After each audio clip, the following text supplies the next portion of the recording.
नमस्कार विद्यार्थी मित्रमैत्रिणींनो, स्वागत आहे सर्वांचे आपले यूट्यूब चॅनल टार्गेट स्पर्धा परीक्षा। आजच्या व्हिडिओमध्ये आपण पुणे लोहमार्ग पोलीस शिपाई प्रश्नपत्रिका अभ्यासणार आहोत, जी दिनांक 17/10/2021 या दिवशी झालेली आहे। चला तर मग सुरुवात करूया आजच्या व्हिडिओला। व्हिडिओचा पहिला प्रश्न आहे प्रश्न क्रमांक 1, भारत रुपया तर जपान बरोबर काय? ज्याप्रमाणे भारतात रुपया हे चलन वापरले जाते, त्याचप्रमाणे जपानमध्ये कोणते चलन वापरले जाते? तर भारतामध्ये रुपया हे चलन वापरले जाते, तर जपानमध्ये येन हे चलन वापरले जाते। यानंतरचा प्रश्न आहे प्रश्न क्रमांक 2, विसंगत पर्याय ओळखा। बस स्थानक, रेल्वे स्टेशन, बस स्थानक 2 नंबर आहे रेल्वे स्टेशन, पर्याय क्रमांक 3 आहे विमानतळ व पर्याय क्रमांक 4 आहे इग्लू। तर या प्रश्नाचे योग्य उत्तर आहे इग्लू। विसंगत पर्याय आहे इग्लू। यानंतरचा प्रश्न आहे प्रश्न क्रमांक 3, गणूला सातारी पेढे खूप आवडतात। या वाक्यातील सातारी पेढे या शब्दाचा प्रकार कोणता? तर या प्रश्नाचे योग्य उत्तर आहे विशेषण, नामसाधित विशेषण। सातारी पेढे हे नामसाधित विशेषण आहे, म्हणून या वाक्याचे उत्तर असेल नामसाधित विशेषण। यानंतरचा प्रश्न आहे प्रश्न क्रमांक 4, कमलनेत्र या शब्दाचा समास ओळखा। तर या प्रश्नाचे योग्य उत्तर आहे कर्मधारय समास। यानंतरचा प्रश्न आहे प्रश्न क्रमांक 5, जे चकाकते ते सोने नसते हे कोणत्या प्रकारचे वाक्य आहे? तर या प्रश्नाचे योग्य उत्तर आहे मिश्र वाक्य। जे चकाकते ते सोने नसते हे मिश्र वाक्य आहे। यानंतरचा प्रश्न आहे प्रश्न क्रमांक 6, उपकार या शब्दाचा विरुद्धार्थी शब्द ओळखा। तर या प्रश्नाचे योग्य उत्तर आहे उपकार या शब्दाचा विरुद्धार्थी शब्द आहे अपकार। यानंतरचा प्रश्न आहे प्रश्न क्रमांक 7, पुढीलपैकी कोणत्या जोड शब्दात परस्पराचे विरुद्धार्थी शब्द आहेत? तर या प्रश्नाचे योग्य उत्तर आहे जमा खर्च। जमा खर्च या शब्दामध्ये परस्परांचे विरुद्धार्थी शब्द आहेत। यानंतरचा प्रश्न आहे प्रश्न क्रमांक 8, त्याचा डाव त्याच्यावरच उलटला या अधोरेखित शब्दात डाव या शब्दाचा अर्थाचा पर्याय निवडा। तर डाव याचा अर्थ खेळ असा देखील होतो। यानंतरचा प्रश्न आहे प्रश्न क्रमांक 9, चरपट पंजरी या अलंकारिक शब्दाचा अचूक पर्याय सांगा। तर या प्रश्नाचे योग्य उत्तर आहे वायफळ बडबड। चरपट पंजरी म्हणजे वायफळ बडबड होय। यानंतरचा प्रश्न आहे प्रश्न क्रमांक 10, फारच दिवसांनी येणारी दुर्मिळ संधी म्हणजे काय? तर फारच दिवसांनी येणारी दुर्मिळ संधी म्हणजे दुर्लभ होय। यानंतरचा प्रश्न आहे प्रश्न क्रमांक 11, गाईचे हंबरणे तसे वाघाचे काय? तर गाईचे हंबरणे असते, त्याच प्रकारे वाघाची डरकाळी असते। यानंतरचा प्रश्न आहे प्रश्न क्रमांक 12, खालीलपैकी शुद्ध शब्द निवडा। तर कनिष्ठ हा शुद्ध शब्द आहे। यानंतरचा प्रश्न आहे प्रश्न क्रमांक 12, गाढवाच्या पिलाला काय म्हणतात? तर या प्रश्नाचे योग्य उत्तर आहे गाढवाच्या पिलाला शिंगरू असे म्हणतात। गाढवाच्या पिलाला देखील शिंगरू म्हणतात। घोड्याच्या पिलाला पण शिंगरू म्हणतात, तसेच गाढवाच्या पिलाला पण शिंगरू म्हणतात। यानंतरचा प्रश्न आहे प्रश्न क्रमांक 13, अंत यास खालीलपैकी समानार्थी शब्द ओळखा। अंत तर शेवट। शेवट हा अंत या शब्दाचा समानार्थी शब्द आहे। यानंतरचा प्रश्न आहे प्रश्न क्रमांक 14, कवडी चुंबक या शब्दाचा विरुद्धार्थी शब्द सांगा। तर कवडी चुंबक म्हणजेच कंजूस किंवा चिकटा। यानंतरचा प्रश्न म्हणजे या प्रश्नाचे उत्तर आहे कवडी चुंबक या शब्दाचा विरुद्धार्थी शब्द आहे दानशूर। यानंतरचा प्रश्न आहे प्रश्न क्रमांक 15, पूर्वी कधीही न घडलेला म्हणजेच अभूतपूर्व होय। पूर्वी कधीही न घडलेला म्हणजेच अभूतपूर्व होय। यानंतरचा प्रश्न आहे प्रश्न क्रमांक 16, अंकित करणे। इथं अंकित करणे असा शब्द आहे। अंकित करणे या वाक्यप्रचाराचा अर्थ काय? तर पूर्ण ताब्यात घेणे म्हणजेच अंकित करणे होय। यानंतरचा प्रश्न आहे प्रश्न क्रमांक 17, ठराविक क्रमाने आलेल्या अक्षरसमूहास काय म्हणतात? तर ठराविक क्रमाने आलेल्या अक्षरसमूहास शब्द असे म्हणतात। यानंतरचा प्रश्न आहे प्रश्न क्रमांक 18, आपल्या तोंडावाटे निघणाऱ्या मूळ ध्वनीला काय म्हणतात?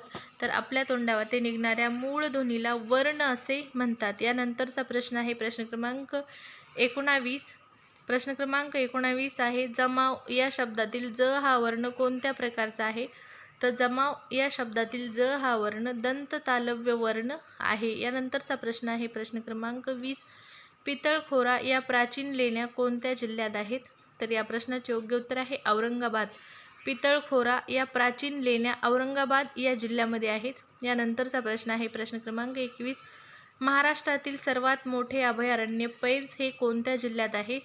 तर नागपूर जिल्ह्यामध्ये महाराष्ट्रातील सर्वात मोठे पैंज राष्ट्रीय अभयारण्य आहे. यानंतरचा प्रश्न आहे प्रश्न क्रमांक 22.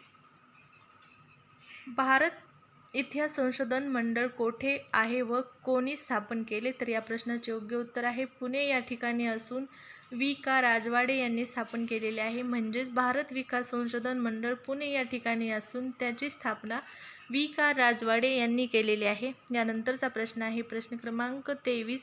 The rice of Maratha power या पुस्तकाचे लेखक कोण? तर गोविंद महादेव रानडे हे the rice of Maratha power या पुस्तकाचे लेखक आहेत. यानंतरचा प्रश्न आहे प्रश्न क्रमांक 24.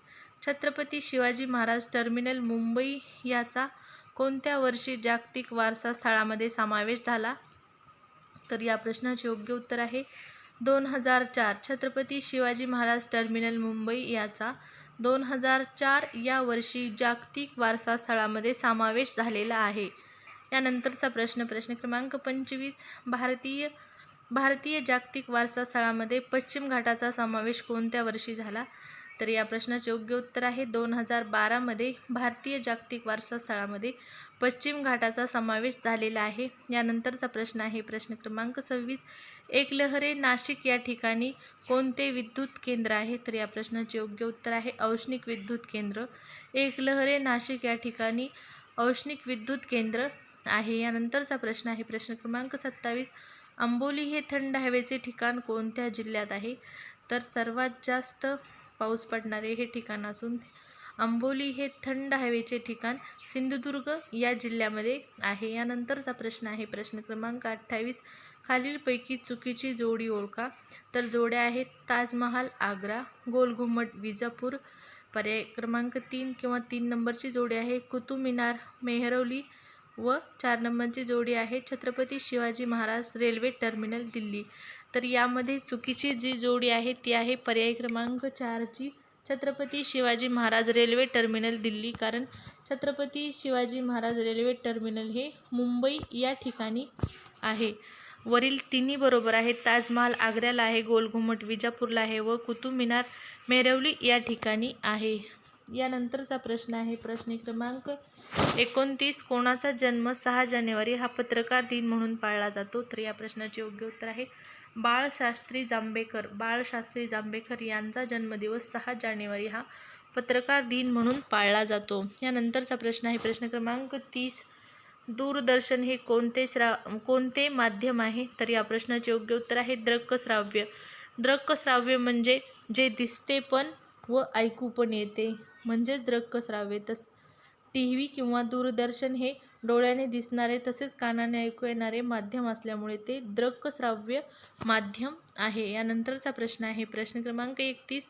ऑल इंडिया रेडिओची स्थापना कोणत्या वर्षी झाली? तर या प्रश्नाचे योग्य उत्तर आहे ऑल इंडिया रेडिओची स्थापना 1936 मध्ये झालेली आहे. यानंतरचा प्रश्न आहे प्रश्न क्रमांक 32. महाराष्ट्राचे आद्य कीर्तनकार कोणाला म्हणतात? तर या प्रश्नाचे योग्य उत्तर आहे संत नामदेव यांना महाराष्ट्राचे आद्य कीर्तनकार असे म्हणतात. विद्यार्थी मित्रमैत्रिणींनो, जो एखादा प्रश्न चुकला असेल तर नक्की कमेंटमध्ये कमेंट करून सांगा. यानंतरचा प्रश्न आहे प्रश्न क्रमांक 33. बाबूराव पेंटर यांनी कोणता चित्रपट काढला? तर या प्रश्नाचे योग्य उत्तर आहे सैरंध्री हा चित्रपट बाबूराव पेंटर यांनी काढलेला आहे. यानंतरचा प्रश्न आहे प्रश्न क्रमांक 35. खालीलपैकी चुकीची जोडी ओळखा. एकच प्याला. तर नाटक आहे हे एकच प्याला जे राम गणेश गडकरी यांनी लिहिलेले आहे म्हणून ही जोडी चुकीची आहे. एकच प्याला अण्णासाहेब किर्लोस्कर याचे लेखक नाहीत तर याचे लेखक आहेत राम गणेश गडकरी.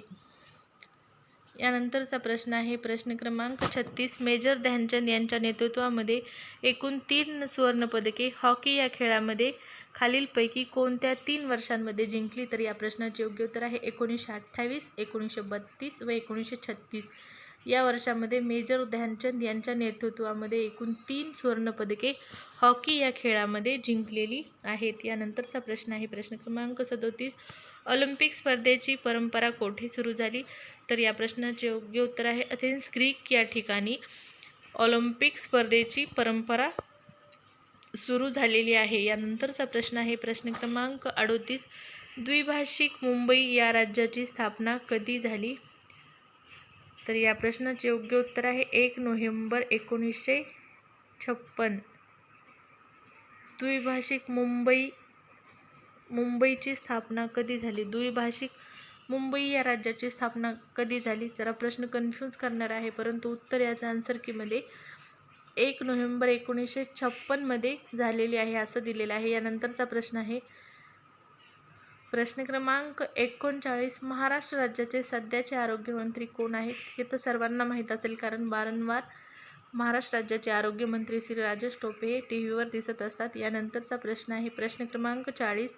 महाराष्ट्र राज्याचे सध्याचे विद्यमान विधान परिषद सभापती कोण? तर या प्रश्नाचे योग्य उत्तर आहे श्री रामराजे नाईक निंबाळकर हे महाराष्ट्र राज्याचे सध्याचे विधान परिषदेचे सभापती आहेत. यानंतरचा प्रश्न आहे प्रश्न क्रमांक 41. 2020 सालचा लता मंगेशकर पुरस्कार कोणाला दिला? तर या प्रश्नाचे योग्य उत्तर आहे 2020 सालचा लता मंगेशकर पुरस्कार उषा मंगेशकर यांना देण्यात आलेला आहे. यानंतरचा प्रश्न आहे प्रश्न क्रमांक 42. 2019चे महाराष्ट्र केसरी कोण? तर बाला रफिक शेख हे 2019 या वर्षाचे महाराष्ट्र केसरी स्पर्धा विजेते आहेत. यानंतरचा प्रश्न आहे प्रश्न क्रमांक 43. महाराष्ट्र राज्यातील विधान परिषदेचे विरोधी पक्ष नेते कोण आहेत? तर या प्रश्नाचे योग्य उत्तर आहे प्रवीण दरेकर. महाराष्ट्र राज्यातील विधान परिषदेचे विरोधी पक्ष नेते आहेत प्रवीण दरेकर. तर महाराष्ट्र राज्यातील विधानसभेचे विरोधी पक्ष नेते आहेत माजी मुख्यमंत्री देवेंद्र फडणवीस. यानंतरचा प्रश्न आहे प्रश्न क्रमांक 44. 56व्या महाराष्ट्र राज्य चित्रपट पुरस्कारामध्ये सर्वोत्कृष्ट ठरलेला चित्रपट कोणता? तर या प्रश्नाचे योग्य उत्तर आहे भोंगा. 56व्या महाराष्ट्र राज्य चित्रपट पुरस्कारामध्ये सर्वोत्कृष्ट ठरलेला चित्रपट आहे भोंगा. यानंतरचा प्रश्न आहे प्रश्न क्रमांक 45. अखिल भारतीय मराठी साहित्य संमेलन 2020 कोठे पार पडले? तर या प्रश्नाचे योग्य उत्तर आहे उस्मानाबाद. द फ्रान्सिस दिब्रिटो हे या संमेलनाचे अध्यक्ष होते. तर 2020मध्ये जे अखिल भारतीय मराठी साहित्य संमेलन पार पडले ते उस्मानाबाद या जिल्ह्यामध्ये पार पडलेले आहे. 2021चे साहित्य संमेलन जवळपास रद्द करण्यात आलेले आहे, कारण ते कोरोनाच्या काळामुळे ते रद्द करण्यात आलेले आहे. तर 2021मध्ये जे साहित्य संमेलन आयोजित करण्यात आले होते ते नाशिक या जिल्ह्यामध्ये आयोजित करण्यात आलेले संमेलन होते. यानंतरचा प्रश्न आहे प्रश्न क्रमांक 46. माझे कुटुंब माझी जबाबदारी ही मोहीम महाराष्ट्र शासनाने कोणत्या रोगाच्या पार्श्वभूमीवर सुरू केलेली आहे? तर या प्रश्नाचे योग्य उत्तर आहे कोविड-19. माझे कुटुंब माझी जबाबदारी ही मोहीम महाराष्ट्र शासनाने कोविड-19 या रोगाच्या पार्श्वभूमीवर सुरू केलेली आहे. यानंतरचा प्रश्न आहे प्रश्न क्रमांक 47. 2020चे साहित्य नोबेल पुरस्कार कोणाला देण्यात आला? 2020 या वर्षासाठी जो साहित्याचा नोबेल पुरस्कार देण्यात आला आहे तो लुईस ग्लुक यांना देण्यात आलेला आहे. 2021चे देखील नोबेल पुरस्कार जाहीर झालेले आहेत. ज्या विद्यार्थ्यांच्या परीक्षा बाकी आहेत त्यांनी या वर्षीचे जे नोबेल पुरस्कार जाहीर झालेले आहेत ते एक वेळेस पाहून जा, कारण करंटवर देखील प्रश्न विचारला जाऊ शकतो. यानंतरचा प्रश्न आहे प्रश्न क्रमांक 48. भारतातील पहिले आगळे वेगळे पुस्तकाचे गाव म्हणून कोणते गाव ओळखले जाते? तर या प्रश्नाचे योग्य उत्तर आहे भिल्लार. भारतातील पहिले आगळे वेगळे गाव पुस्तकाचे गाव कोणते आहे? तर भिल्लार हे गाव पुस्तकाचे आगळे वेगळे गाव म्हणून ओळखले जाते. तर भिल्लार हे गाव सातारा या जिल्ह्यामध्ये आहे. हा देखील मुद्दा लक्षात ठेवा. यानंतरचा प्रश्न आहे प्रश्न क्रमांक 49. जिवाजी विद्यापीठ कोणत्या ठिकाणी आहे? तर ग्वाल्हेर या ठिकाणी जिवाजी हे विद्यापीठ आहे. यानंतरचा प्रश्न आहे प्रश्न क्रमांक 50. 2019चा गदिमा पुरस्कार कोणाला दिला? तर या प्रश्नाचे योग्य उत्तर आहे उषा मंगेशकर. 2020चा गदिमा पुरस्कार हा उषा मंगेशकर यांना देण्यात आलेला पुरस्कार होता. यानंतरचा प्रश्न आहे प्रश्न क्रमांक 51. सलग 3 वर्ष महाराष्ट्र केसरी जिंकणारा मल्ल कोणता? सलग 3 वर्ष महाराष्ट्र केसरी स्पर्धा जिंकणारा मल्ल आहे विजय चौधरी. यानंतरचा प्रश्न आहे प्रश्न क्रमांक 52. मत द्यायचे नसेल तर खालीलपैकी कोणता पर्याय निवडला जातो? जर निवडणुकीमध्ये आपल्याला उमेदवाराला मत द्यायचे नसेल तर नोटा हा पर्याय निवडला जातो. यानंतरचा प्रश्न आहे प्रश्न क्रमांक 53. भारताचे 47वे सर्वोच्च न्यायालयाचे सरन्यायाधीश कोण आहेत? तर या प्रश्नाचे योग्य उत्तर आहे शरद बोबडे. भारताचे 47वे सरन्यायाधीश आहेत शरद बोबडे. तर 48वे सरन्यायाधीश विद्यमान जे सरन्यायाधीश आहेत ते 48वे आहेत व ते आहेत रमन्ना. NV रमन्ना हे भारताचे 48वे सर्वोच्च न्यायालयाचे न्यायाधीश आहेत. यानंतरचा प्रश्न आहे प्रश्न क्रमांक 54. भारताचे सध्याचे रेल्वे मंत्री कोण आहेत? तर अश्विनी वैष्णव हे सध्या भारताचे रेल्वे मंत्री आहेत. यानंतरचा प्रश्न आहे प्रश्न क्रमांक 55. महाराष्ट्र लोहमार्ग पोलीस दलाचे सध्याचे अप्पर पोलीस महासंचालक कोण आहेत? तर या प्रश्नाचे उत्तर आपण जो सकाळी व्हिडिओ टाकला होता मुंबई पोलीस लोहमार्ग शिपाई प्रश्नपत्रिका त्यातील उत्तर चुकीचे सांगितलेले आहे, त्याबद्दल क्षमस्व. तर त्याचे योग्य उत्तर आहे डॉक्टर प्रज्ञा सरवदे ह्या महाराष्ट्र लोहमार्ग पोलीस दलाच्या सध्याच्या अप्पर पोलीस महासंचालक आहेत. प्रज्ञा सरवदे ह्या महाराष्ट्र लोहमार्ग पोलीस दलाच्या सध्याच्या अप्पर पोलीस महासंचालक आहेत. यानंतरचा प्रश्न आहे प्रश्न क्रमांक 56. महाराष्ट्र राज्याचे महसूल मंत्री कोण? तर या प्रश्नाचे योग्य उत्तर आहे बाळासाहेब थोरात हे महाराष्ट्र राज्याचे सध्याचे महसूल मंत्री आहेत. यानंतरचा प्रश्न आहे प्रश्न क्रमांक 57. महाराष्ट्रातील कोणता जिल्हा आदिवासी जिल्हा म्हणून ओळखला जातो? हा आजच्या व्हिडिओचा म्हणजेच पुणे लोहमार्ग पोलीस शिपाई या प्रश्नपत्रिकेमधील GKचा शेवटचा प्रश्न आहे. तर महाराष्ट्रातील कोणता जिल्हा आदिवासी जिल्हा म्हणून ओळखला जातो? तर महाराष्ट्रातील नंदुरबार हा जिल्हा आदिवासी जिल्हा म्हणून ओळखला जातो. आजच्या व्हिडिओमध्ये आपण पुणे लोहमार्ग पोलीस शिपाई प्रश्नपत्रिका जी 17/10/2021 या दिवशी झालेली आहे तो पेपर अभ्यासला. जर आजचा व्हिडिओ आवडला असेल तर नक्कीच व्हिडिओ लाईक करा, शेअर करा. चॅनल सबस्क्राईब केले नसेल किंवा चॅनलवर पहिल्यांदाच आला असाल तर चॅनल सबस्क्राईब करा, जेणेकरून तुम्हाला इथून पुढे होणाऱ्या सर्व पोलीस भरतीच्या प्रश्नपत्रिकांसाठी आवश्यक असणारा अभ्यासक्रम आपल्या चॅनलवर उपलब्ध होईल व सर्व प्रश्नपत्रिका तुम्हाला आपल्या चॅनलवर मिळतील. त्यासाठी चॅनल सबस्क्राईब करावे लागेल व बेल आयकॉन प्रेस करावे लागेल. तर आजचा व्हिडिओ आवडला असेल तर नक्की लाईक करा. धन्यवाद.